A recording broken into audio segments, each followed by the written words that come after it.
Did someone just emerge in a heated NFC West running game? How is Jared Cook going to be impacted by the Emmanuel Sanders signing? And should you still be drafting Julian Edelman over Brandon Cooks in Football Guys drafts? Plus, four-time Football Guys and 31st place finishers in the 2019 FPC.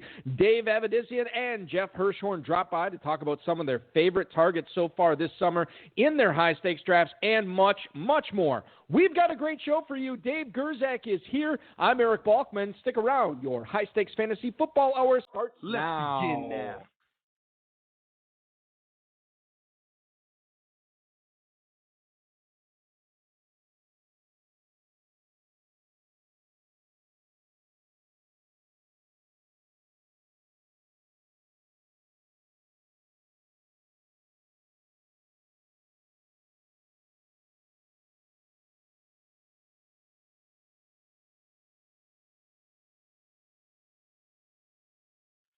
Broadcast live and heard around the world, you are now listening to the most entertaining hour of radio on the planet. It's the High Stakes Fantasy Football Hour presented by MyFFPC.com with your hosts Eric Balkman and Dave Gerzak. The High Stakes Fantasy Football Hour is your home for football analysis from the best fantasy players in the world. And now, because no one else was available, here are Eric Balkman and Dave Gerzak.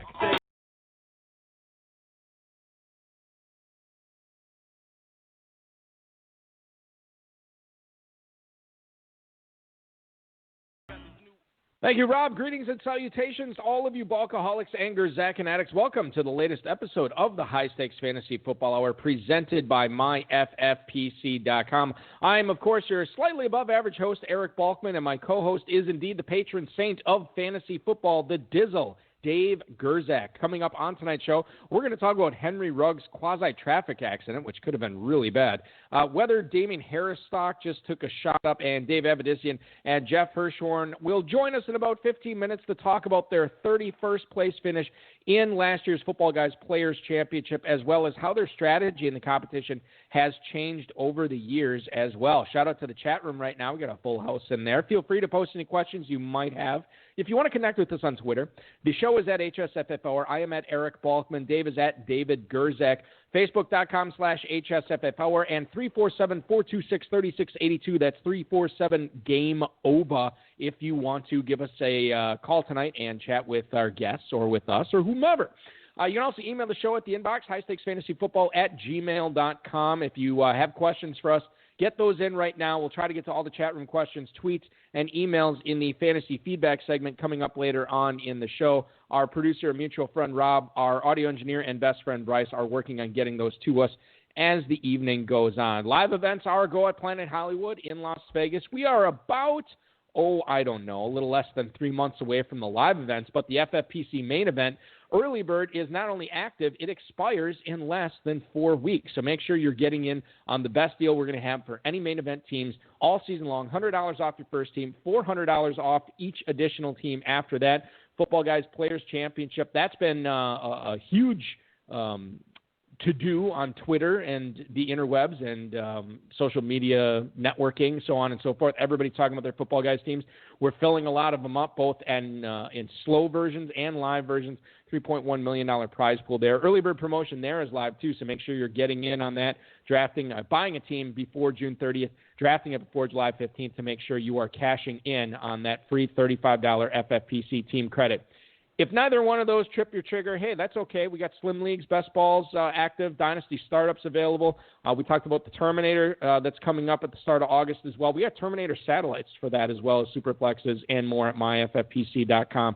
So make sure you are getting in on that. Big show tonight is Dave Avedissian, and Jeff Hirshhorn will be joining us in about 10 minutes or so. Big night, well, not a big night for me, but over the last 5 months, I did not shave. Over the last 4 months, I did not get a haircut. Dave Gerzak, I got both of those things done yesterday, and let me tell you, I feel like and look like a new man. You look a lot better. I didn't let my kids see me yesterday, and I took a video this morning when they're in the living room and revealed myself to them, and I took the video. My daughter, I'm not kidding, it's like 12 seconds of her just staring right at me. She didn't move. Her eyes are locked on me. I don't think she recognized me at all. My son didn't care. But, yeah, I feel better. My wife says I look better. My wife kept checking me out last night. We had a little bit of a date, and it was good. It was nice to feel wanted again, which was just, I feel great. It's tremendous. I should have done this a long time ago and listened like 3 pounds. Yeah, maybe I did. I don't know. Maybe it's more than that. Maybe. Shout out to Football Guys, Roto World, and Rob for tonight's rundown. Let's get into it before we bring on our guests here in a few minutes. Courtney Cronin, the ESPN Vikings reporter, says that Dalvin Cook would gladly take an offer in the $13 million per year range. Now, I would take that too. Yeah, well, if you were Dalvin Cook, would you take it? Yeah, as myself. As yourself? Well, I would take a lot less than that as myself. Yeah, Dalvin Cook, yeah, for sure. He originally, Dalvin Cook's representation said about $16 million annually is what they're looking for. And if you remember, that sounds familiar. It's because Christian McCaffrey's annual value of his deal, when he got extended by Carolina, it was right around there. However, apparently it is they're asking for a little less than 15, but would settle for 13. Vikings were initially offering $10 million per year. Now, if we look at history here, Dave, before we get all in a tizzy about Dalvin Cook potentially holding out, Stephon Diggs, Xavier Rhodes, Everson Griffin, and Linval Joseph in the last few years have all been extended the day before training camp has started. But Dalvin Cook seems to be prepared to sit out the entire season and not playing in the final year of his rookie deal, and that would cause him to be a restricted free agent instead of an unrestricted after this season. So here we go, Dave. We're in mid-June. We have to bring this up. I know how I feel about it. How concerned are you about taking Dalvin Cook 5th overall right now? Not terribly concerned. You know, to me, it sounds like a total bluff just looking at you know, they're negotiating like in public view as to what they'd be willing to take. Right. So it's not like this isn't like MLB where it looks like there's a catastrophe going on. I mean, although each side knows what they want there, I mean, you're pretty much saying, oh, I'm asking for this, but I would take this. So just do that, and then that's good. I mean, really, I don't know. How much more open book can you get? Where they publicly say, yeah, we were looking for 16. We were now asking for a little less than 15, and then they leak it out to Courtney Cronin saying, yeah, if they said 13, we'd probably do that. Yeah, exactly. I mean, it's an interesting negotiating tactic, but it's a better way to get a deal done. You kind of say, kind of like you price a house at whatever, $1 million, and you really want to sell it at $950 or $900. So I think they'll get it done. I would imagine so too, but it's going to be a harrowing summer until they do for a lot of fantasy owners. Let's do a quick would you rather. Just real quick, when you said it was the deadline, when is that? There's technically no deadline, but before one day before what? In the past, the Vikings have agreed to deals with a lot of their free agents coming up on the day before training camp. Day before day. Yeah, sorry. All right, so Dalvin Cook. Okay. Him or Michael Thomas, who would you rather have this year? Cook. Dalvin Cook or Alvin Kamara? I'll still take Cook, I guess. I would take Kamara. Dalvin Cook or Miles Sanders? I know how you fall in on this. Yeah, I'll take Cook. Yeah. Dalvin Cook or Ezekiel Elliott? I'll take Zeke. Okay. Zeke and his cankles. They're muscular cankles, though, for what it's worth. It's not like your normal run-of-the-mill pork belly cankles that we normally associate that term with. Okay, so don't freak out about Dalvin Cook. You have any interest in taking Alexander Madison earlier than he's been going? I mean, just as a hedge. I'll just, before you answer that. You have to find 11 other owners that have similar vibes to me. That, you know what I mean? Like, there's going to be someone in your draft that's going to think that Madison is like the golden ticket. That Cook might, right. You know what I mean? They're going to take him a little earlier. All right, so fantasymojo.com, anytime we cite ADP for the FFPC, that's where we get it. You can go to fantasymojo.com, sign up for that. We have to pay him royalties when we mention it. Exactly, yeah, super, by the way, it's not very expensive at all. In fact, I would say it's just like Mad Magazine, Dave, 50 cents, cheap. It should go up. He should charge more. He should charge more. That's right, and I appreciate the Mad Magazine reference. I would say that for all the people who play FFPC, I've heard so many of them say, like, if you're playing Football Guys or FFPC, you need to get a Fantasy Mojo subscription, and I totally agree with that, by the way. Okay, so over the last 4 days in the Football Guys Players Championship, Alexander Madison has an ADP of 801. You are staying away at that spot, correct? That seems, I mean, it seems really rich for me. For me too. Yeah, I'm not. I mean, he doesn't have much standalone value if Dalvin Cook doesn't either get injured or hold out, right? I mean, I mean, he has a little, but I mean, I'll ask your feelings on this. But for me, if I took Dalvin Cook at like the 107, which is where he's currently going right now, I wouldn't necessarily feel really compelled to draft Madison, especially in the Football Guys Players Championship in the 8th round. I would probably look at it, but I mean, yeah, at that point you're still drafting starters, and it sucks to have to do that to draft a backup. He could be your number 3 running back. Well, maybe your number 2. You're not. I mean, the only way one argument you could make though is if it's pick, you took him at 5 and it's pick 808 or 808. Yeah. If it's pick 808 and it's a little bit past his ADP, then you could take him. But I mean, you really don't want to take him at the 705. That's your other choice, right?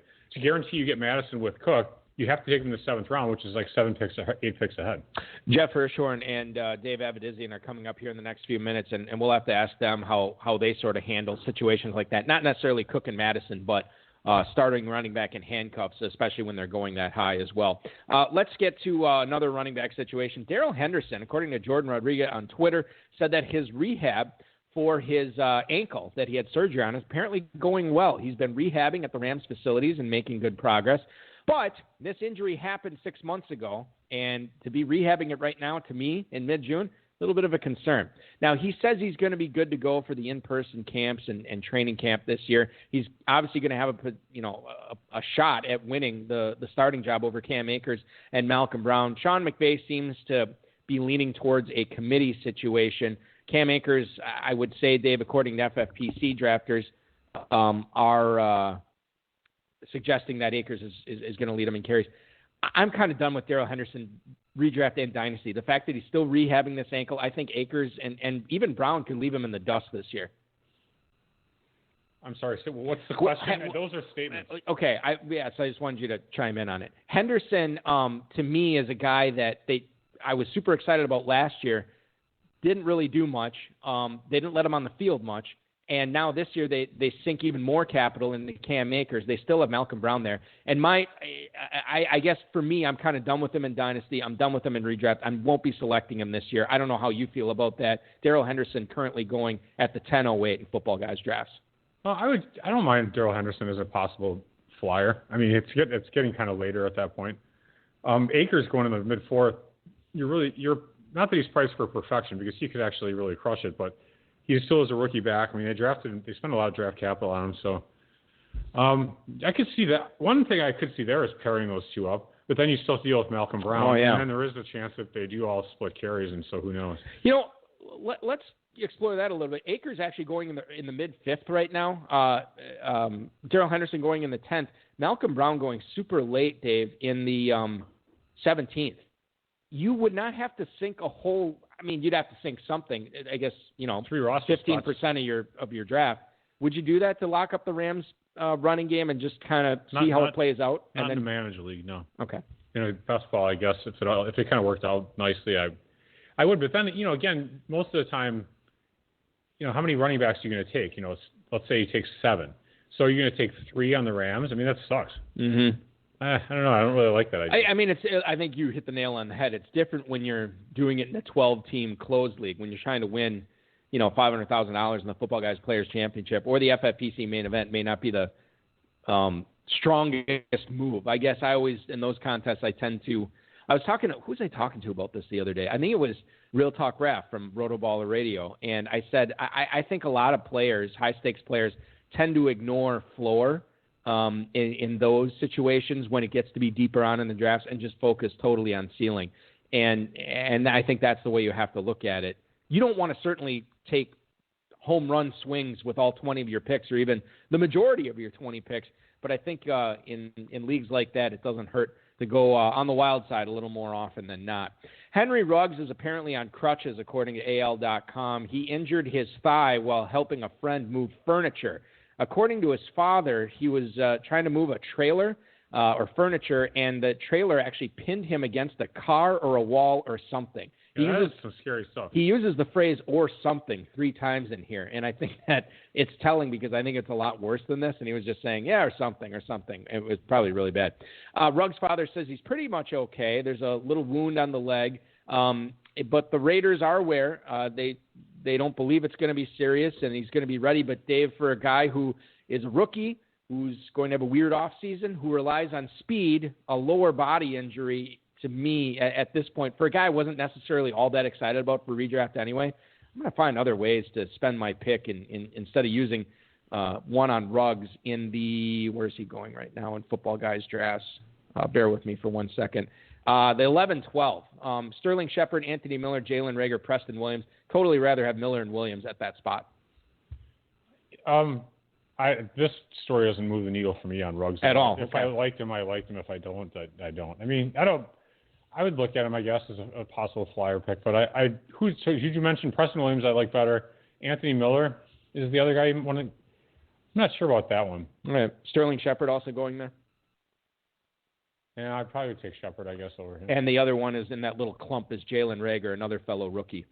I'd probably take Ruggs over Reagor because Reagor still has to worry about the corpse of Alshon Jeffery. Right, and the Raiders took Ruggs over Reagor too. Remember in the NFL draft. That doesn't matter. I mean, they're going to try and especially best ball formats. He might be the new Deshaun Jackson, but doesn't get hurt. So then he's not the new Deshaun Jackson. Yeah, who would it be? He's the old younger Deshaun Jackson. Right. Who catches 4 balls for every third or fourth game. Deshaun Jackson 4 for 150 and 2 touchdowns. Right. It's like, oh, dude, that was great. Yeah. And it stunk once he hit his prime because that would happen, and the secret was out on him. You couldn't move him in Dynasty when that would happen. There's a chance that the old vintage Deshaun Jackson. Now I'm confused. He claims he's healthy. He says he's back. That's the one thing he hasn't lost is the speed. I mean, he's still fast as a mofo, man. All get out, dude. Yeah. All right. Not as fast as Ruggs probably at this point.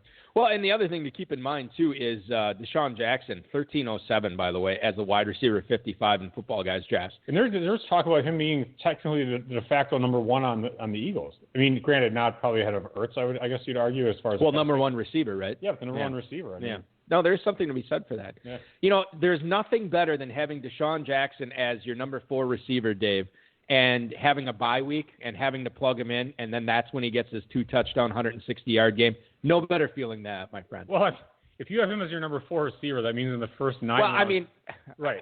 I was saying back in the day. Right. I got you. It was great. I would not have him as my number 4 receiver this year. If I have him as my number 4 receiver this year, I better have 5 stud running backs. We got go ahead. No, I was saying you could do that. It's Kareem Hunt could be your 5, but that's pretty good. Can you imagine that? That'd be crazy. Yeah.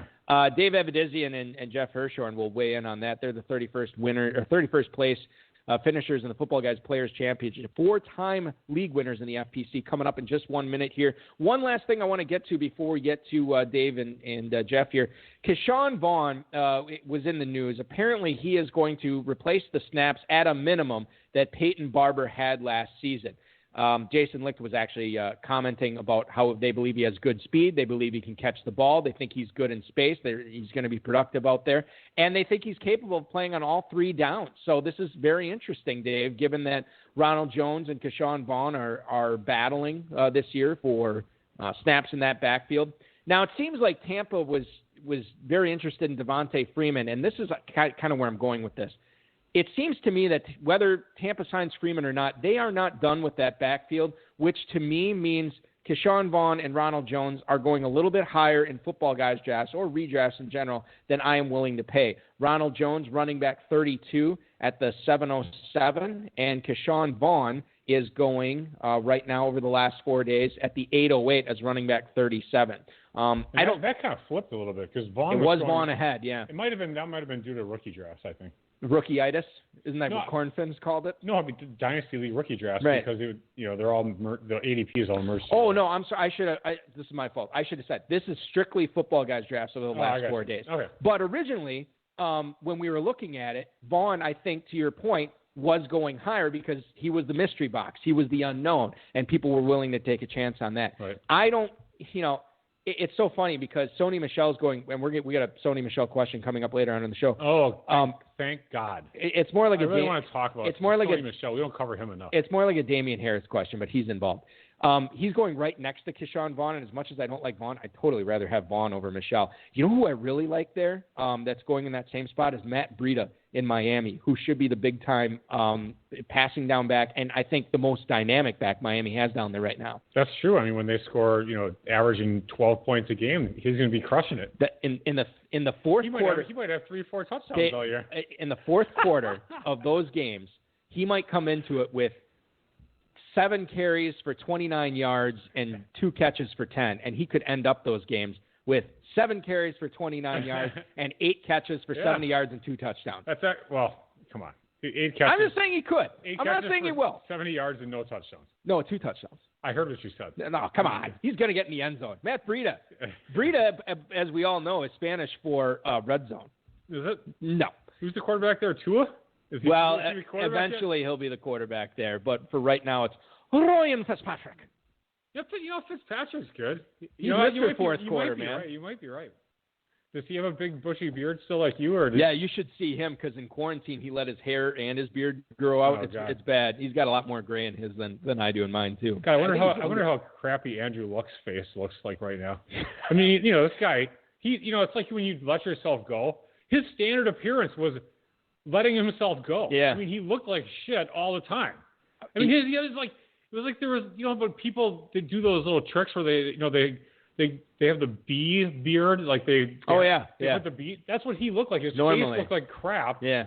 And anyway, he looked like an athlete. He looked at a puffy face too. And he had his neck beard was so thick, it just made him look older than he was. It was terrible. It wasn't good. It wasn't a good look for Captain Andrew Luck. You looked in your glory of Team Wolf glory, looked much better than Andrew Luck. You know what's funny about that is when I was growing that out, I still took time to shave my neck, underneath. Yeah, just because otherwise I don't want to say it. Otherwise, it looked unseemly. It looked unseemly regardless, but it would have looked more unseemly. All right, good, very good. All right, so let's get to the seemly part of the show here. I want to welcome in tonight's guests, ladies and gentlemen. They've been involved in fantasy football since 1992, but in 2013, after watching Jeff win their hometown league almost every year, Dave decided to sign the duo up for one FFPC main event team. They had success with that team and have played in the FFPC ever since, managing numerous teams annually with the FFPC. They favor the classic draft format, typically own between 25 and 35 teams per year, most of those in the Football Guys Players Championship. Now, after winning 4 leagues in that competition and finishing 31st overall last season, they are here tonight to talk about their targets and fades so far this summer in the drafts that they've completed. Please welcome onto the show Dave Avedissian and Jeff Hirshhorn. Gentlemen, thanks for hopping aboard tonight. Thank you. Very excited to have you guys. Jeff, I'm going to pose this question to you first. I'm just kind of curious how you and Dave got hooked up playing in the same home league, and then how Dave pitched the FFPC to you. Well, I will say this, gentlemen. This is Dave speaking, and I noticed after many years that Jeff won the fantasy league in our hometown every year, and I decided that it would be best to choose a high stakes league, which we did in, I think it was 2014 or 13, and we went into the main event, and Jeff did score well there, 10-0. And so then we lost one. We lost one game, and we did not win the championship, but we thought we were on to something, so we continued on, and we very much like the program that you guys offer. So we've Dave, continued on, and we're in it now. Dave, how do you and Jeff know each other? Are you guys lifelong friends? Did you meet each other through the local league? How did you guys? Okay. No. We are actually friends from grade school, and we have all the same high school friends, and we were in that high school league for a long time, and those leagues had evolved for a number of years. And essentially, Dave noticed that Jeff put a lot of time and effort into it and won, and I said, it's time to put some money into this thing and see if we can win some real money competing against real teams, because he was dominating the local league, and we put a lot of heart into the weekly game. And, that effort that I saw going into one team, we should channel into more teams and potentially could compete, because Jeff is a very astute member of the waiver wire and works the team such a way that I thought maybe we could compete with people that are on a professional level. This is good. That's how it started, essentially. And that first year, we got confidence by the fact that we went 10-0 in a main event team for the first 10 weeks, and then again we didn't take the championship that year, but we won some money and went forward. Sorry. Yeah, a lot of good confidence for you going forward to start off 10-0 in your first high-stakes league together. That is awesome stuff. We're going to get more into fantasy football, but can you guys tell us what you do for a living? Dave, I'm going to let you go first, and then Jeff, go ahead and chime in. I'm a lawyer, self-employed in South Jersey, Philadelphia.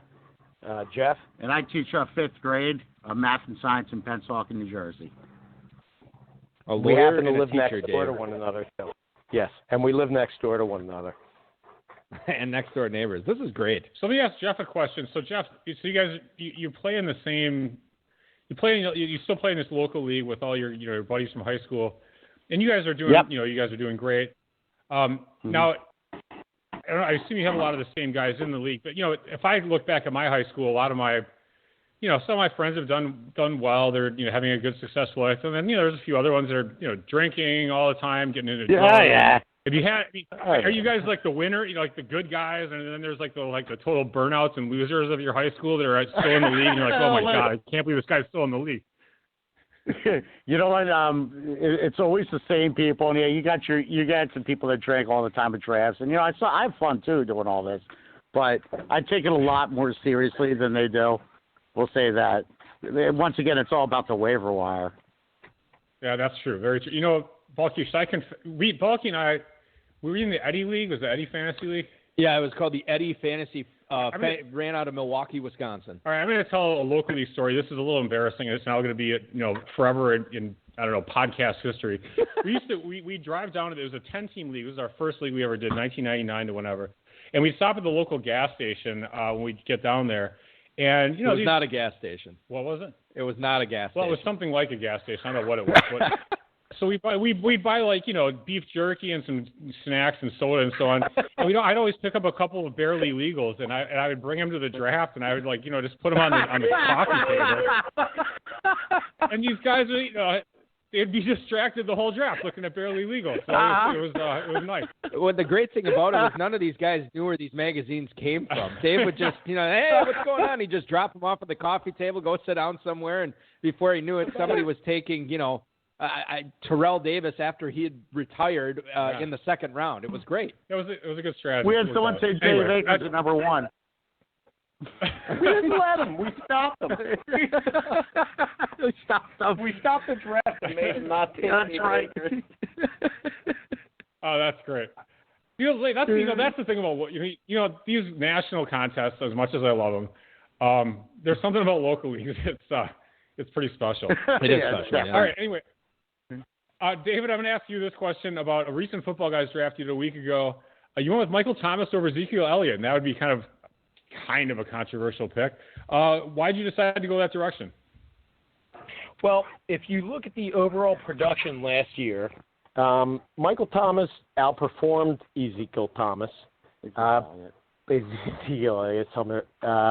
about 70 points over the season. Thomas had consistently produced in his first and second season. We had looked at him and liked him. We had him last year. He helped us go to the front. And he helped us get to that 31st position. And we've eyed him up as somebody who is a very serious player and worthy of a number 1 or 2 pick. And so we selected him over Elliott. And I will say that before this particular year, we have always been focused on running backs in the first round. Elliott is not somebody that excited us to the extent that we were willing to take him over Thomas. The only person we're excited over is really Christian McCaffrey. Yeah, well, join the club. I am definitely with you on that. That for sure. It's interesting too because I think Elliott and Thomas might be on a little bit of a different trajectory right now. We've had people come on this show even last season talking about how they think that you could kind of see Elliott slowing down a little bit. Not that he's past his prime, but you can kind of tell he's maybe not the same rusher he was a year or two ago. Where Michael Thomas, I mean, look at that guy. He is honed in, ready to go, and definitely primed for a big time 2020 season. Let's talk about a different team in the NFC, and that's Detroit. Jeff, you guys locked up DeAndre Swift and Kerryon Johnson in that same draft. These are two players that I've seen you guys go with in several drafts so far this year. Is that a strategy that you guys like to employ in the Football Guys Players Championship? Not necessarily just with Detroit, but locking up a ground game when it looks like it's going to be a committee between two guys? Well, yeah, I like to try to always get the handcuff. I mean, it doesn't always happen, though. I mean, like, there was one instance where I forget who it was. We were trying to draft a handcuff in the 10th round, and I think it was our first draft this year, and James White was available, and we took him over whoever the handcuff was at the point. I think that, you want to get the handcuff, but if there's somebody really better out there, at least someone who thinks better, you're going to grab him instead. But I couldn't give up on James White in the 10th round. We've done 10 drafts so far, and James White has not fallen down to the 10th round in any other draft. But, yeah, I would try to get the handcuff if I could, if it was the right pick, the right time. Really, for running back, we try to handcuff more than the receivers. Yeah, definitely. Yeah, no, that makes sense. Are you guys pretty bullish on Swift and Johnson this year in that Detroit ground game? Yeah, it's just where they're coming up in the draft so far. I like Swift. But who knows the reality? Like, who's really going to take it there? That's why I want to have them both in the same team. Hey, look, if one of them gets hurt, we're going to have the other one. So, and if we have to take one a little bit earlier than we wanted to, it's all right. But it'll work out in the end, hopefully. You never know. So let's stick with running backs. You guys have drafted both Le'Veon Bell and Devin Singletary in multiple drafts this year. So, Jeff, have you zeroed in on those two players, or you just they kind of, I don't know if they fell to you necessarily, or talk to me a little bit about Bell and Singletary. Exactly what you just said. That's where they're falling. We're looking for running backs in the 3rd round, and Le'Veon's always there. And we're always looking for running backs in the 4th round, and Singletary's there. And they catch the ball. Hey, look, Le'Veon Bell, he didn't have a good year last year, but I don't think his career is over by any means. And to get him in the 3rd round, I think that's pretty good. I mean, how can you pass him up in that round? Same with Melvin Gordon, but we just haven't gotten him yet. Dave Avedissian and Jeff Hirshhorn joining the High Stakes Fantasy Football Hour tonight. 4-time Football Guys Players Championship, league champions, as well as 31st overall in the FPC last year. Dave, when Emmanuel Sanders got signed by New Orleans, a lot of people were concerned about the targets potentially going down for Jared Cook in that offense this year. Are you and Jeff sort of on that same train, or do you believe he's a nice value right now? We think he's a nice value where we have taken him so far, which is in the mid-rounds. And Sanders may take targets away from him, and we understand that. But Cook is someone that has found the end zone, and he receives end zone targets. Not to mention we love Brees. And we love Drew Brees. And hopefully between Michael Thomas, Sanders, and Cooks, they open the field up, and Cook will continue to get some end zone targets, which we're hoping for. But where we're picking him in the mid-rounds, the value is there for him, and there tend not to be better tight ends at that spot. So I don't think that Emmanuel Sanders is a factor in our consideration of taking Jared Cook where we take him. Dave, I look at it from the standpoint of a lot of people letting Drew Brees slip, just letting quarterbacks slip in general, but then Brees slipping down, and certainly age is a factor there. But you guys think he's primed for another big year, right? Oh, we do. Keep his mouth shut. Right, he's got to keep his mouth shut for starters. We drafted him 9 times before he started shooting off. but Drew Brees, this is true. But Drew Brees has not shown signs of dropping off in his production. He performed strongly last year. He performed strongly at the end of last year, and with weapons, hopefully he continues that. And there hasn't been a physical breakdown that we've seen or indications of that. 11th and 12th round is great. 11th and 12th round, the value for a quarterback of his stature with the weapons he has, it's time to take him there. And so that's where we've been grabbing him. And if we've gotten Michael Thomas early on, we want that combination because it's a double shot when they hit a touchdown. And if we have Cook elsewhere, and if we're lucky enough to get Sanders at a value position, then we're going to get those scores too. Yeah, good analysis on Breeze there for sure, and obviously that's going to lead to big production from Cook. Can we talk about more tight ends here, Dave? Sure, let's talk about absolutely the guy who, his production, speaking of, wasn't so great last year. Nope. Chris Herndon. Did he have a 0? Yeah. Was it a 0? He had nothing. Yeah. Nothing. But we're John gunning for Ross's him, though. rookie season. Yeah. John Ross's rookie season eclipsed Chris Herndon. Are you so, given his massive production? No, I mean, he had an off, whatever, he was injured, suspended, whatever crap he had going on after he was smoking pot too. Are you hopping aboard the Chris Herndon bandwagon now that he's back and better than ever?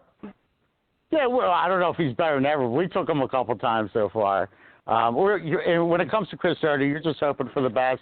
I mean, the coach said some pretty nice things about him a couple weeks back, and I latched onto that. And we're grabbing him as like a second or third tight end, and you're just hoping that he performs. But it's not like we're like jumping in and grabbing him early or anything. But he's definitely on the radar. 4-time FPC league champs and 31st overall in the FPC last year. Dave Avedissian and Jeff Hirshhorn joining us tonight, talking fantasy football and FFPC draft strategy, so on and so forth on the HSFFR. Let's chat room question, Balky. Oh, chat room question. Speaking of tight ends, should we believe the recent hype about Hayden Hurst? Jeff, I'll pitch this to you. Hurst is getting a lot of love. Do you guys have any shares of Hurst? Do you like Hayden Hurst this year? No, we don't. But I just read that the coach. I just read that Matt Ryan loves him, so I'm looking into him now. No, I had no interest in him. Honestly, going into this year, I mean, we're only in June for crying out loud, but I've been hearing great things about him now, so now I'm looking at him. But he's actually in our leagues. He's been going pretty quick. I mean, other people have obviously heard the same things that we've all heard. He's going pretty quick. People are really buying into the offense. I mean, they're buying that all those targets, and I think it's proof that people in general think Hooper was just a product of the Falcons' offense. All the volume, there's so much volume in that passing game. To second that point by Dave Gerzak here, Hayden Hurst going at the 702 as tight end 9 in Football Guys drafts right now. And just curiously, Austin Hooper. He's leapfrogged him. He's ahead now, right? Hooper is behind. That's what I mean. Oh, yeah. Hurst is leapfrogged. We have him. Tight end 15 at the 902. Yeah, we've got him a he's couple going times. a round and a half later. How do you guys, and this is a question for Jeff. Jeff, how do you guys handle balancing out players in your draft? I mean, it seems to me that you guys, if you like a player and you like his value, you're going to go after him and you don't mind being, quote unquote, overweight on a certain player if you believe in the value there. Is that sort of how you guys always handle your FPCs? Yeah, you know what? We used to do three running backs to start every draft, and it wasn't working. And so now we're just looking at the absolute best value every time we go out there. I'd like to get as many running backs as possible in the first couple of rounds, but if it doesn't work out, if you look at our drafts, by the time we're done, we always have about the same, like 6 running backs, 6 receivers, couple quarterbacks. It's always about the same, to be honest with you. But we just try to get the best player out there. We don't go tight end crazy like some people do. Yeah, we try. A lot of people go tight end crazy. We tried to draft one time where we drafted 3 tight ends to start because I've seen it before. I came in last place, so disaster. Yeah, we won't be doing that again. Yeah, it was like Kelsey and Well, I still see it in every draft we do. There's always that one guy who takes like 2 or 3 tight ends in the top 4. It just does not work out. Does that, when you guys see that happen, I've asked this question to other people, does it make you not that you're going to totally leap, draft guys too early like tight ends, but do you try and then, let's say someone takes 3 of them, do you try and get the 4th, 5th, or 6th tight end just so you're not stuck? Because when somebody takes 3, someone's going to get kind of stuck. No, we try to get a tight end in the 7th or 8th round. At least I don't pay too much attention to that. Around 7, that's why our tight ends don't look that great in any of the teams. You always think of Jared Cook sitting there and Austin Hooper. That's usually who we're getting about this. Well, actually, Tyler Higbee, too. Love him. Higbee, all right, right on. Okay. So we talked earlier about this. Dalvin Cook says he won't work. Dalvin Cook says he won't work out until he gets a bigger contract. He's not coming in. So he's not at the gym. He's not doing bench. He'll probably be on the stationary bike. He's doing power cleans. Yeah, I don't know. Peloton only. He's doing the aerobics with Olivia Newton-John. Yeah, probably. Yeah, he's on the sweating to the oldies routine right now. He's got the leggings on. He's doing the arobics and the stretch. He's doing the stretch. So what are you guys doing with Dalvin Cook and Alexander Madison in drafts right now? Well, when this all came to light last week, it was our last draft, and we had the 6th pick, and we turned him down. We could have picked him there, and we did take Miles Sanders instead. I don't know. I don't like to play around with guys like that. I just don't like doing it. We've been burned on that before. Hey, I was burned on that with Eric Rett. You remember him? Oh, yeah. Yeah, Eric Rett. So we're going back a couple of years, and I never forgot about that. So we chose Miles Sanders over him. I don't know if it's the right move or not, but we're from Philly, so we like Miles Sanders. I want to open things up here to. I want to open things up to the listeners here. We'll get to some emails in a little bit. Right now, I want to go out to the 267, a phone call calling into the HSFF hour tonight. Caller, you are on the air with Dave, Balky, and Jeff. Who is this? This is Jake calling in from Yardley, Pennsylvania, pretty close to these guys, Philadelphia. I had a couple questions, but first and foremost, what do I make of Deshaun Watson now that DeAndre Hopkins is gone, and basically his weapons come down to a lot of injured receivers and David Johnson occasionally? Dave, I'll throw this question to you, Dave Avedissian, and we'll talk about Deshaun Watson here. He's quarterback 5 in the 708 in Football Guys drafts over the last 4 days. Is that a value that you and Jeff would be comfortable with? Yeah. Yes. Well, Deshaun Watson can still run, and he's still good.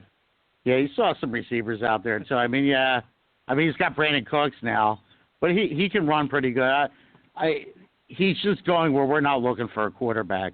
But, everyone's different. People are going to be looking for a quarterback in the 5th and 6th round. I still think he's a good pick there. Yeah. Jake, do you have another question? Yeah. Of all the mid-round running backs, I'm kind of thinking Sony Michel could be a boom-bust running back 1, considering where he was drafted a couple of years ago, and now that Tom Brady's gone, and how the Patriots offense could function. What are your thoughts on him? He sucks. We had him last year. Look, you're in a PPR league, and not to mention he just had surgery, I think, in May. So if you're going to be looking at anybody, you're going to be looking at Damien Harris now. Sony Michel's just not that great. We drafted him last year in the 9th and 10th round. He wasn't that good. Hey, Jake, listen, we really appreciate you listening and calling in tonight. Don't be a stranger, all right, man? Yeah, no, thank you. Thanks, Jake. You're very welcome. Yeah, that's good stuff there. Let's go to a couple of emails here from some of the listeners tonight. And the first one I'm going to throw Dave's way here. This is Dan in Atlanta. How big of an impact will Denzel Mims make in his rookie year? Worth rolling the dice on in Football Guys drafts? Thanks, guys. That's Dan in Atlanta. Dan, thank you for the email. Dave, what do you think about Denzel Mims as a rookie? Dave Avedissian, excuse me. He's not been on our radar yet. We're not opposed to him. It just hasn't. He hasn't made an impact in our drafting process now as of June. It all depends what happens with Perryman too. Let's see what Perryman does before you think about Denzel Mims. Mm-hmm. Jeff, let's. I'm going to throw this one to you. This is from John in Los Angeles. How have you guys adjusted your draft strategy over the years in the Football Guys Players Championship to try and make sure you're maximizing your chances at winning the big prize? John in Los Angeles, thank you for the email. You kind of alluded to this earlier, Jeff, with what you guys were doing with 3 running backs to start, and that now just going with BPA. Has that been the biggest switch you guys have made? Yeah, absolutely. I mean, we were running back crazy the first couple of years in the FFPC. It just wasn't working out as well. And then finally we're just like, there's people like Michael Thomas out there. We're passing over these guys every year for running backs, but they're, it's not And I'll add a few things. In the beginning, our draft strategy was a lot different in that, for example, we were invited to Pros and Joes after that first year where we did the main event team. And I remember specifically we drafted the Seattle defense in the 10th round. Big mistake. Big mistake, and it actually was a draft. The Pros and Joes was online, and there was some commotion caused by that, and we called in to defend the pick. And in hindsight, yeah, now we look like idiots. We laugh. Yeah, and so, kicker and defense rounds 19 and 20. If you know how to use the waiver wire, there is no reason to take him earlier than that. Justin Tucker's good, but he's not good for the 13th round. You got to be kidding me. So there's been major evolution from day one. Yeah. And we've stuck to some of our original principles, but the reality is in round one we are willing to take receivers, and we're looking for value, but we're certainly not taking defenses in round 10 anymore, and we're not taking. We will consider the quarterbacks early on in terms of Lamar Jackson and Mahomes, but we're holding off until later rounds for other quarterbacks, and not looking at a fifth-round quarterback, for example. Jeff, Dave has said how hard you work on the waiver wire, and I'm kind of curious with you guys maybe looking towards receivers early in drafts now and not necessarily pounding the running backs as much as you do, and knowing that you can just get these running backs off the waiver wire sometimes and all they need is an opportunity. Have you guys found yourself really, working hard to try to get that next big running back on the waiver wire just hope he falls into a good situation? Have you noticed you doing that over the last few years? Actually, it's the opposite. I'm always looking for the receivers. I found Keenan Allen when he was a rookie. That's what got us to, I think, 10-0 the first year. I'm always looking for the receivers. Of course, but you know what the problem is? Like last year, somebody paid $800 for what's his name, Wayne Gallman on the Giants. Oh yeah. When Saquon Barkley went down, like, people pay ridiculous amounts of money for these running backs. You have to know how to use the waiver wire in these leagues, and I just can't pay that kind of price. But if I could find like a nice cheap one, absolutely, I'll grab them. And I would add that one of the things that we like about the format of your leagues is that there is a waiver wire where you can compete. If your draft didn't go the way that you liked or somebody got hurt, there's a bidding process, and you can get value. And it tends to be that the receivers are available, or those guys that you didn't dream of when you were drafting show up in whether it be the preseason or in the first couple weeks, as did Preston Williams a few years ago. Oh, yeah. Speaking of Keenan Allen, what do you, out of the chat room, what do you gents think of Keenan Allen this year? No, he's not on. He's no way. Not on our radar. Every time I see Keenan Allen, he's laying on the ground writhing in pain. No Keenan Allen for us. He'll not be on any of our teams. No. It's weird because you had Phillip Rivers, he would shot put the ball to him, and now you have Tyrod Taylor who would, what does he, spray it like a machine gun? Yeah, spray, I would say. Right. That's a good term. Yeah. Like a dog tinkling on a fire hydrant. Went from the shot putter to the sprayer. When's he going to get a passer? That's the problem. Yeah, I don't want any San Diego wide receivers right now. Just don't want them. No San Diego. What about no Hunter Henry either? Oh, no, we like Hunter Henry. I should have said that. Yeah. All right. Oh, okay. I still like Hunter Henry. I'm hoping Taylor finds him more than anybody else because we have him a couple times so far. I like Hunter Henry. So Taylor's he's accurate to 10 yards, and that's it. It is kind of like a machine gun. Yeah, that's where Hunter Henry's going to be, 10 yards down the field. That's what you're hoping for. 10 yards, turn around. It's more like a pop gun than a machine gun. Hunter Henry got to love Watson this year. Fun chases. Yeah, exactly. Yeah. All right, gents. So I'm going to ask this let's talk to Jeff first, then David next. This is our final awesome baller question that Balky and we get all our information from you guys. A player you've been avoiding in your draft so far this year, as well as a player you've been targeting in the mid to later rounds. Well, we just talked about a player we're avoiding. That was our number one guy is Keenan Allen, without a doubt. Don't like him. And yeah, Keenan Allen's like I can't think of anybody else offhand who I absolutely do not want to draft. Just don't want him. Oh, Julian Edelman, I'm scared of him. A lot of people still like him, but I'm a little scared of him. And we love Preston Williams. He's somebody we're looking for in the 10th or 11th round. Love Preston Williams. Love that. Gary Keenan. Don't like Keenan Allen. Don't like Edelman. Also, we got this out of the chat room. Another bonus question. I know, and then we'll let you go ahead. Which of the rookie wideouts do you guys like the most? Dave, go ahead on this one before Jeff answers. Dave, rookie wideouts. Who do you like this year for redraft leagues? We're looking at Henry Ruggs. Even though he's injured. Ruggs. He's not injured. Jerry Jeudy, maybe?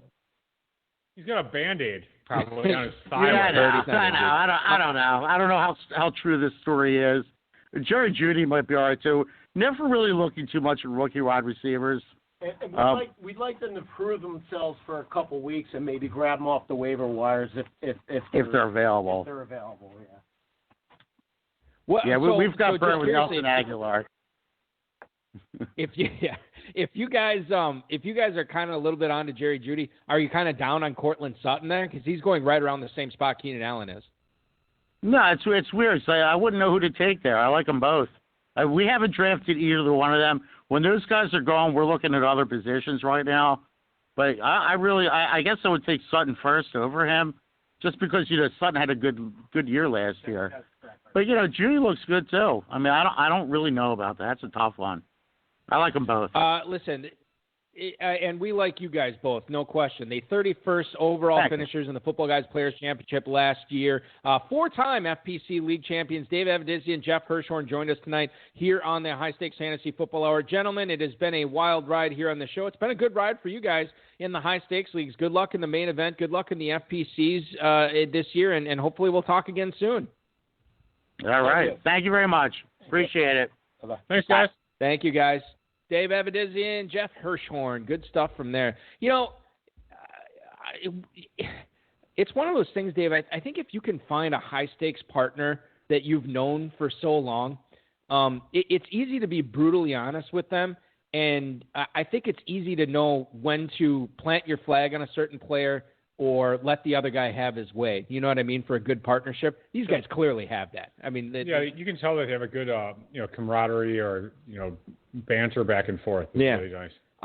It's like they've known each other since grade school. Exactly. You don't want somebody that agrees with you all the time, but you do want somebody that will fight you on certain things and know when's the time to get out and when's the time to get in on certain players. We're going to get in on some emails here for the last few minutes of the show, ladies and gentlemen. Kick it off with James in New Baden, Illinois. You ever been to New Baden, Dave? Oh, no, I've missed that town. Yeah, I've been to Old Baden, but never New Baden. Is it nicer, the new one? Old Baden is actually much newer than New Baden, which is the ironic thing in Illinois. It's kind of bizarre. Huh. He writes, "What's up, Dave and Balky?" I'm making this up, by the way. Could Damien Harris ascend to quote-unquote hype guy level now that we know that Sony Michel is recovering from foot surgery? Appreciate you. That is James in New Baden, Illinois. So we talked about the hype guy last year, Dave. It ended up being DJ Moore. We announced that. We'll announce that again this year at the end of August. But that worked out kind of okay. I think it worked out really good. Yeah, he could have scored more touchdowns. Well, I mean, touchdowns. He's going to score more touchdowns this year. All right, so Cam was the one who crapped all over our, Oh, because he got hurt. Yeah. Anyway, go ahead. So Damien Harris, I think it's going to be tough for him to reach hype guy levels, given that he's still going in the 15th round as running back 64. It's not like Michel's out for the year. It's tough for me to see Damien Harris all of a sudden ascending up draft boards where you're going to have Michel, you're going to have James White, you're going to have Rex Burkhead there still too, and Brandon Bolden gumming things up. So for me, he's a nice flyer late, but I don't really expect anything more out of Harris this year with this Michel injury. Yeah, where's Harris going? 15th. 15th. Football Guys drafts over the last 4 days. Yeah, it's so tough to invest. I mean, it's tough to invest in Patriots backs that are not the pass catcher. If it's James, if it's a James White, it's like, all right, that's cool. You got some points there. Beyond that, I don't know. I mean, when have they really lived up to the draft position? Well, seriously, do you recall? I mean, okay. In the last 10 years, right. the one first and second down back in the Patriots, when has any of them ever lived up to the draft? Corey Dillon, maybe. Has it been 10? I thought it's been longer than 10. Maybe. I don't know if it's that's borderline. I guess the case to be made for it this year is Bill Belichick trying to win games with the run game and defense with either Brian Hoyer or Jarrett Stidham at quarterback. They still don't have a ton of weapons there. I mean, Harry, I don't really know what's going on with him. Edelman's a year older. They have the 2 young tight ends. So that would be the case that, okay, well, if they're going to be successful and grind out a 9-win season, it's going to be because of Sony Michel in the ground game. I don't necessarily. 2004 to 2006 for Corey Dillon. So that was 14 years ago. Yeah. Yeah. Who's been there since then? Belichick has not had that running back. You know why you don't know? Because it hasn't happened. Shit. They're garbage. You don't know who they are. No, you're right. Anyway, go ahead. Damn it! No, I forgot what I was going to say. I'm sorry to interrupt you. No, it's fine. You know why? Because they're scoring 90 points in PPR every year. Right. Yes. That's why. Okay. So here's what's funny. Go ahead, but I have a point after that. I was doing a draft a couple of weeks ago, and I don't like Sony Michel, and I needed a running back because I had taken 2 early, and I needed a third one. I concentrated on receivers, and I got an elite tight end after that, and I didn't want to take Michel, so I went another way, and then I needed to take another running back. And I didn't want to take Michel, so I went another way. And then I needed another running back. Michel was still out there at this point. This is like my number 5. I'm like, there's no upside with this pick, but I just took him. I'm like, whatever happens. And by the way, I don't even particularly like that pick as my 5 with Sony Michel as my running back. Go ahead and make your point. Well, so in the 2018 draft, Sony Michel was drafted by the Patriots with the 31st overall pick. Mm-hmm. He was a first-round pick. And did he go to Alcorn State? No. Georgia. He went to Georgia, an SEC school. This guy, 5'10", 214, 4'5", 440, 22 bench press reps, whatever. Dude was yoked up, totally rocked up guy. He played with what, Chubb? He and Chubb played together? I think he started over Chubb, and I think he backed up Gurley. Yeah, so this guy, okay, he's a rock star coming out of college. And whether he managed to screw himself up or the Patriots screwed him up, whatever, he's not producing in the NFL. I mean, maybe it's a combination of both. Yeah. The system is the system, and it just doesn't work. I want nothing to do with Patriots running backs, except for the third down back, James White. Yep. Yeah, I think you're right. He's had he's obviously had knee issues. I mean, he tore his ACL, and I believe he tore his ACL in college. And now he has the foot thing. I mean, so many red flags. What's the point? Where's the green? I mean, maybe seriously, though, maybe this year Michel does great. Maybe Damien Harris does great, and then they are becoming. But Damien Harris was a day 2 pick too. Remember. But in all honesty, what are the odds, in your opinion, of a Patriots first and second down only back without Tom Brady being a top 30 running back? I mean, slim to none. I mean, James White actually has a good shot of being an RB2, and he's cheap. Running back 40 in the 9th round for James White. Yeah. Right now. So that's so cheap for James White. It really is. And you can't tell me Jarrett Stidham or who's Brian Hoyer. You can't tell me they don't know how to dump it off to a guy 3 yards on the side. You don't have to know how to dump it off to be able to dump it off. Exactly. Just toss it up there, James White. Dumping it off is like taking a dump. It's not that hard. No, exactly. All right, moving on. Dear Marshall and Edgerrin, given your stance on rookies heading into this season, would you agree with me that Marlon Mack has a better draft value and should be targeted over Jonathan Taylor in redraft leagues? That is Paul and Brian, Ohio, with an interesting philosophical question here. Dave, Marlon Mack currently going as the running back 38 at the 8-12. And then you have Jonathan Taylor, who's going much higher than that. 3-12, running back 19. Who's the better value? Okay, now don't that wasn't the question. What? What was wasn't the value? It wasn't the better value. Would you agree with me that Marlon Mack has a better draft value and should be targeted over Jonathan Taylor? Yeah. So who would you rather have or is the right answer lock them both up because they're Taylor's at the end of the 3rd and Mack's in the early 9th or late 8th, excuse me. I think for me, I don't think I'm going to sink. It's funny. You can get Le'Veon Bell, who is a 3-down guy after Taylor. You can get David Johnson, who ostensibly should be a 3-down guy after him. Chris Carson after him as well. So I'd rather have Devin Singletary too. I mean, to be honest, I'd rather have David Montgomery, who was a round and a half or so later. Yeah, so does Singletary. And these are the starters for their respective teams. I like Jonathan Taylor a lot from a dynasty perspective, but they still have to deal with Nyheim Hines. We talked about this last week. I mean, there's 3 backs to deal with, and you have a probable limited training camp. maybe 2 preseason games. I don't, okay, to make the other argument, what if Jonathan Taylor is the next Adrian Peterson? What if he's a future Hall of Fame running back? In that case, Marlon Mack doesn't matter, Hines doesn't matter, and Taylor is he's the real deal. And he will then, if he is that caliber of player, and if he does take that job and run with it, he will be a top 5 pick next year in redraft. And we will have all made a colossal mistake. What I'm doing is what they call this a steel man argument. It's the opposite of a straw man. Yeah. Yeah, you're making the strong argument for the other side, and that's their steel man argument. So, I mean, it can be, you can make that case, and it is possible. I mean, but what are the chances? I don't know, 10%? What do you think? I mean, what do you think, honestly? For Jonathan Taylor to be a top 5, or what do you think? What do you think the odds are Jonathan Taylor's a top, let's say, 7 rookie pick in 2021? Top 7 redraft pick. Not rookie. Redraft pick because of what he did. 10%, maybe. 10%. Yeah, maybe 15. I don't know. It's tough. But I mean, they got a really good offensive line. It is a possibility. It is a possibility. It's not impossible. And the thing is, he could. I'm kind of contradicting myself. The first 4 or 5 weeks, he could kind of suck, but then like the next 11 weeks, he could just crush it. And I think that's what people are viewing. Yeah. You know, the people taking Jonathan Taylor at that 3-4 turn, I don't think other people are like, this guy's he's gonna ball out week 1 and go on from that. I think you got to understand that it might be a little bit slow in the going in September, but come October, you know, the sky's the limit. All right, let's fly through these last 2 emails here. Maybe we won't even get to this last one. Will in West Palm Beach, Florida. Who would you guys rather have in Football Guys drafts this season? Brandon Cooks on a new team or Julian Edelman without Tom Brady? Great podcast.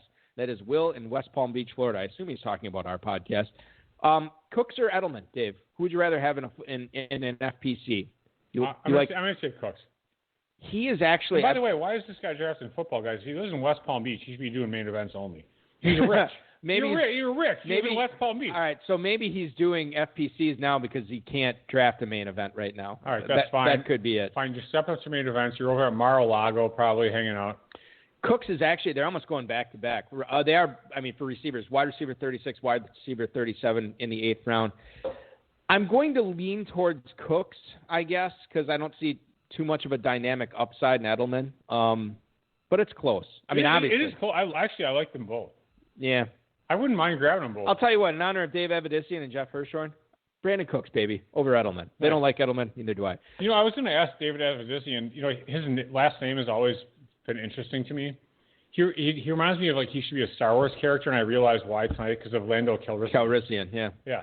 What's the nationality of Avedissian? Do you have any idea? No idea. Speaking of I should have asked him. Speaking of nationalities, Dave, final email tonight. Which tight end of Eastern European descent is a better choice for me this season, guys? Great. Mike Gesicki or Rob Gronkowski? Well, I'm the Polak in the room, so this is very good. This is Chris in Fife Lake, Michigan. Thank you, Chris, for the very timely email, apparently. Yeah. Who do you like better, Dave, Gesicki or Gronkowski this year? Who's more likely to win you some more kielbasa's and pierogies? Is it Gesicki or is it Gronkowski? Gesicki is kind of like a poser Polish last name. And Gronkowski is like the Hall of Fame SKI Polish, last name. This is a Kentucky team name for you, the Polish poser. Polish poser. I love that. Gronkowski is the real deal. I'm going to go with Gronk. I'm going to lean towards Gesicki just because what? Bet. Oh, yeah, just straight up or what? Yeah, $5. I got 5 on it. I'll take Gronk. Yeah, no, I guess I'll do that. So I got Mike Gesicki, more FFPC points, obviously. Is the ADP about the same? That's what I was going to check right now. I don't want to screw you over here. Gesicki right now, 703, tight end 10. Rob Gronkowski, 802, tight end 11. That's fine. Let's have some fun. Okay, we will have some fun. I have Mike Gesicki outscoring Rob Gronkowski in the FFPC this year. I got 5 on it. I have Gronk and his boat party for $5. Now, Gronk's boat party for $5 would be awesome. That would be tremendous. Yeah. All right, so that is going to do it for our show this week, ladies and gentlemen. Before we get out of here, I do want to wish a couple of happy birthdays here, Dave. Seriously? Seriously. Hold on. Good Morning America? Yeah, I'm Willard Scott.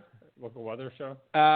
Craig Magnuson, longtime FFPC player, made a nice little run in the FFPC main event last year. He doesn't listen to this show. And Andrew Howard, our good buddy Andrew Howard, right. celebrating a birthday today. I'm hungry. So in his honor, Dave, how many F-bombs would you like to throw in here tonight? Oh, my God. Can we swear? No, don't do it. He once paid. Okay, so should I tell? Yeah, tell the story. Sure, yeah. So this is why you have to all come to Kentucky. Maybe you would tell the story better than me. I wasn't here. I heard it second. I wasn't there for it. I heard it second. We're at a blackjack table, and it's like 2 a.m, and we're all drunk, whatever. And Howard was pounding Red Bulls and vodka, right? Yeah, vodka, Red Bulls, pounding them, and it's all the table. We're packed. Blackjack table. He's on first base, and the table to the right of him was completely empty. It just had chairs there. And he's betting or whatever, and he starts swearing here and there, and he's saying the F-bombs. And the pit boss is like, oh, take it easy. And there's no one around. And the table is all of us. We're all right, yeah. present. And he's like, well, how much can I tip so I can say the F word or whatever? And he's like, oh, what, like $1. Like $1 an F word. Yeah, he throws like $15 out, and he goes, F, F, F, F, F, F, F, F, F, like 15 times. It's just straight. It was so great. And then he goes, all right, I'm going to take a piss. And he gets up, and this is the best part. He turns to the right, and he can't escape the third base chair from the other blackjack table. So he's like fighting and battling with his chair and the third base chair, and he finally escapes out, and he goes to the bathroom. And my God, we're all just dying laughing. Yeah. And I was in a league with Howard the next day, and I found out his team name was I Fought the Chair and the Chair Won. And I'm like, what does that mean? And then he had to tell me the story, and then I heard it from you. I'm like, oh, man, I wish I would have dude, that was so great. Andrew Howard, he'll be out in Vegas, too, I believe, this year. Usually comes out there for that. So we'll see him in Kentucky. We'll see him in Vegas, and hopefully we'll see all of you out there as well. Oh, I really want – by the way, we had a dinner with him at Senior Frogs. What was the name of it? No, damn it. It was – Senior Frogs. No, it was not. It was Hugo Frogs. Hugo Frogs House. Hugo Frogs Chop House in one of those casinos. Rivers Casino. Yeah, in Chicago. The carrot cake was the one piece was the size of my head. I mean, we all split the piece. We've seen some big carrot cakes in our day. That was the biggest. No raisins. There was no raisins, yeah. It was great. I'll tell you this. Not that I'm doing a commercial here for Hugo Frogs Chop House in Chicago. Good God. But we were down there for the NFL draft. Chilling with Jack Hahn. It was great. Yep, Jack Hahn was there, and obviously Andrew Howard. But I broke my nose on a glass door in the Conrad Hotel in Chicago when we were staying down there. Which was a nice deal, by the way. And I didn't realize that it was broken. It just hurt like hell. And I sat through this dinner, and I was like, God, I don't want to sit through like a 2.5-hour steak dinner. This is going to suck. And to this day, ladies and gentlemen, the best steak dinner I've ever had in my life, I sat through with an untreated broken nose. That's how good the food is at Hugo Frogs Chop House. So real quick, Balky wakes me up at 3 a.m, and he goes to me. We were doing story time. Sorry. I went to bed. He and Meyer would decide like, oh, let's go. Two-packer. Two-packer. Yeah. Oh, let's go and have some drinks. I'm like, I'm going to bed. Sorry. And we couldn't find any place that was open. Everything was closed. We found a pizza place, and we're drinking scotch at this pizza place at like 1 a.m. That's great. I mean, I don't know how many mistakes are in that sentence. Yeah, no kidding.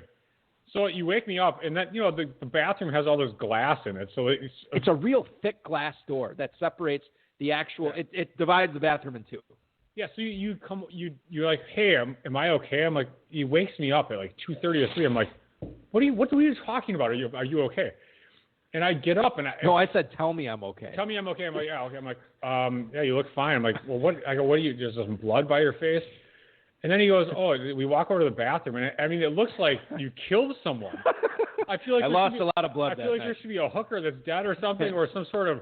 It's like Meyer was getting some like a lime. Friday the 13th movie or something going on. He was getting blood some all over. Bleach and lime. He was like, I'm already here, guys. Yeah, it's like the bathtub fell out of Breaking Bad or something like that, episode 3. I mean, good gracious.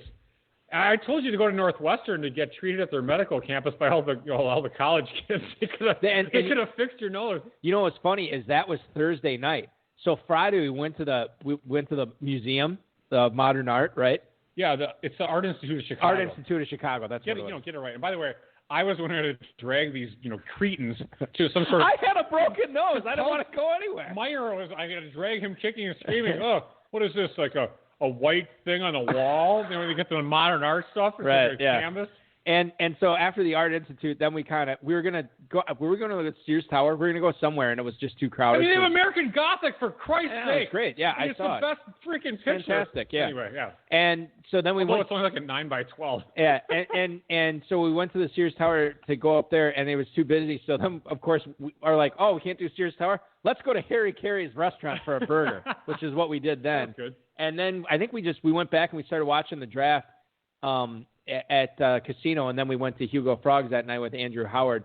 And then first thing I did when we left on Saturday, I went and saw the doctor, and I just remember the woman coming in. I never broke my nose before in my life, and I remember the woman coming in after they took x-rays. She goes, "Congratulations!" And I got excited. She's like, "You just won yourself a fracture." I'm like, God damn it. That's really funny. I've not heard that before. And so then I was playing basketball at the time, and like, well, you can't play basketball for 4 weeks, which totally stunk. And then, my kids never touch my nose. I didn't even tell them about it.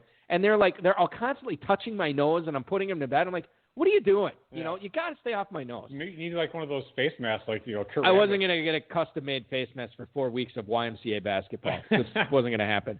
All right. Christians. Thanks to Dave Avedissian and Jeff Hirshhorn. What a long birthday for Andrew Howard. Birthday wish. Dave Gerzak, the FFPC, Rob Bryce, and, of course, each and every one of you. We are going to be live next Friday at 10/9 Central. 7-time Football Guys champ Dominic Rohde will be our guest.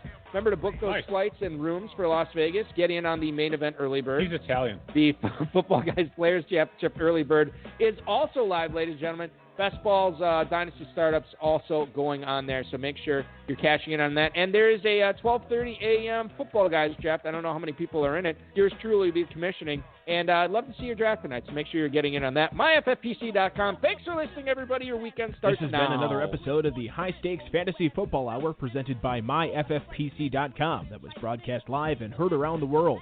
Eric and Dave will be back next week with more analysis, interviews, and advice from a guest much smarter than they are. Thanks for listening, and we'll talk with you again.